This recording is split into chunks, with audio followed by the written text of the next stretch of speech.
So the day my life changed was the day when they told my dad that my mom was having an affair with Rohit. Now, obviously, that shattered my dad. And he just drew the curtains, locked her in the house, and it was a very messy day. Except that Rohit was my dad's kindergarten friend who'd never met my mom ever. He was a CIA agent who was being sent to the US on a special mission. He started prepping. He started getting his visa arranged, called up all the relatives, told everyone that he's leaving for the US. There was a day when he went to get my baby brother from school, and he came back without my baby brother. There also was an instance where he was told that he's no longer needed. He had 40 packs of cigarettes that day, left home without his slippers on, and was later found down by my 20-plus mum near the rail tracks. Those were the voices in his head.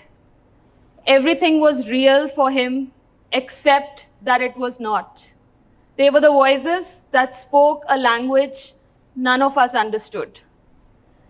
Paranoid schizophrenia. When mum told me about this in my teens, there was little that I could understand back then. For me, what was very important being a teenager was that I felt ashamed. Ashamed that my dad was not like normal dads. He did not go out to work. Ashamed that sometimes he would stare at my best friends. Sometimes mom was terribly upset. The extended families were fighting. The reasons we could never comprehend. Sometimes I would just not understand life at all. I would really feel, being a teenager, that I hated him, absolutely.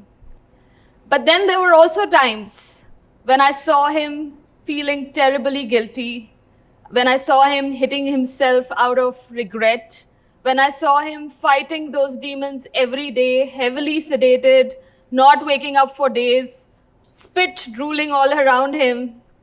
And yet, he took us for swimming lessons. He took us for all the, dropping me to all my friends' places. He delivered my lunch to my school every single day. So you know what my head was? It was a cocktail of various emotions: hatred, love, complexity, being unsure of what was going on, and life was very difficult to comprehend.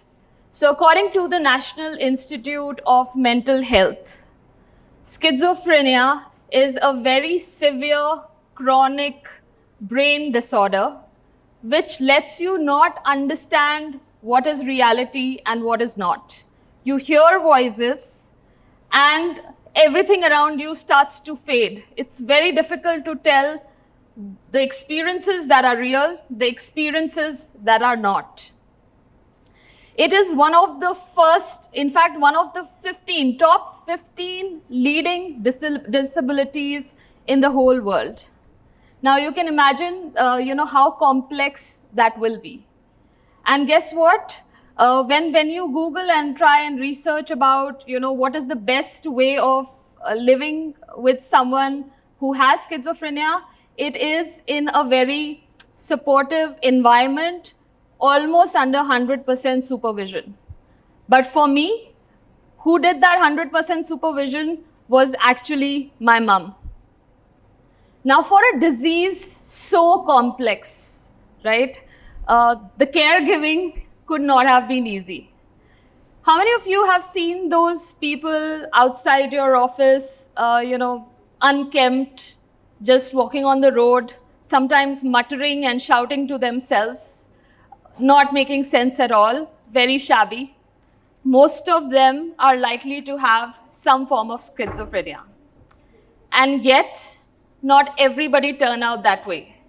What you see on the image right now is my very, very loving dad who dealt with this, and my loving family who battled this for 33 years. Now, of course, we came a very long way, but it truly wasn't something that could have been managed without patience. His diagnosis itself took 2 years. Finding the right doctor, getting the right medicines which suit him took us 10 years, right? There also was a lot of burden on my mum because the way schizophrenia and the episodes were presenting themselves, unfolding, a lot of times what dad would end up saying to his relatives or to family would make it sound as if this started to happen ever since she came in his life. But what was going on was far beyond comprehensible.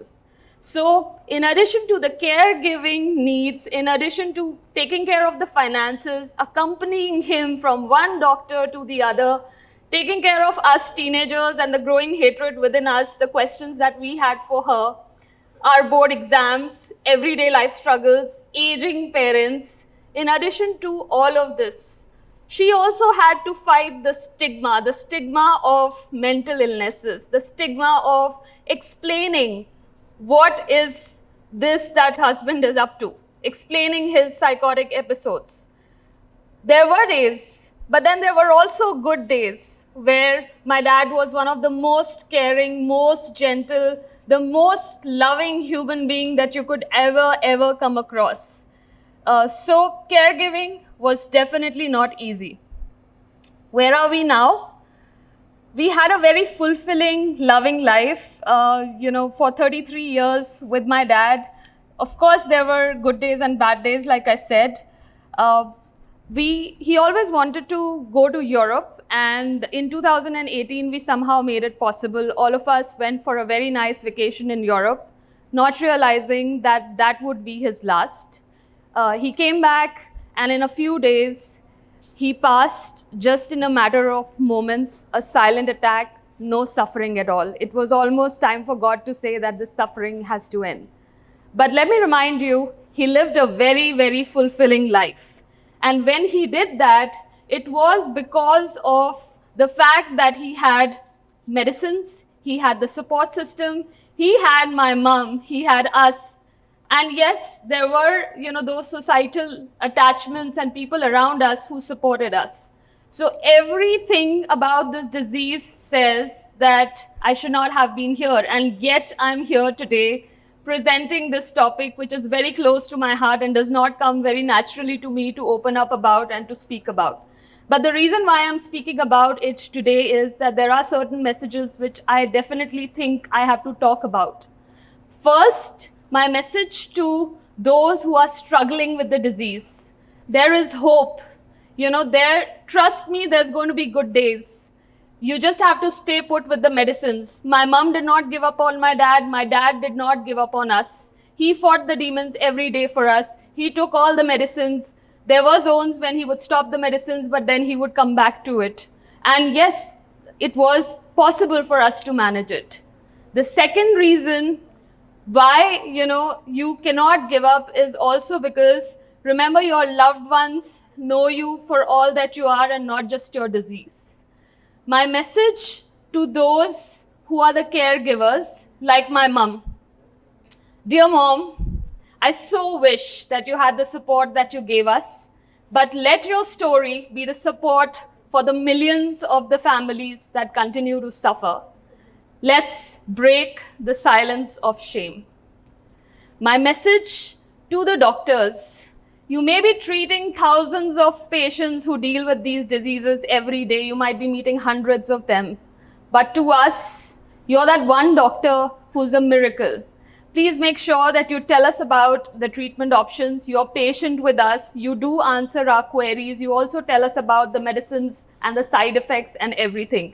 I so wish, I had the knowledge that I have now, and I would have made my lad's life easier back then. So very important for the doctors to spend that time. My message to everybody is to spread this word, to educate people, to get educated about mental illnesses and the stigma around them. And the most important thing which all of us who've dealt with mental illnesses would feel, and that is shame. The last thing that I want to say is, if you take nothing back from what I said today, you should just hear this. The person who's dealing with this disease what he or she ends up saying is the disease. It is not on the person. It is not on you. You don't have to carry that guilt. You're doing the best that you can, and that is just enough. So shine on.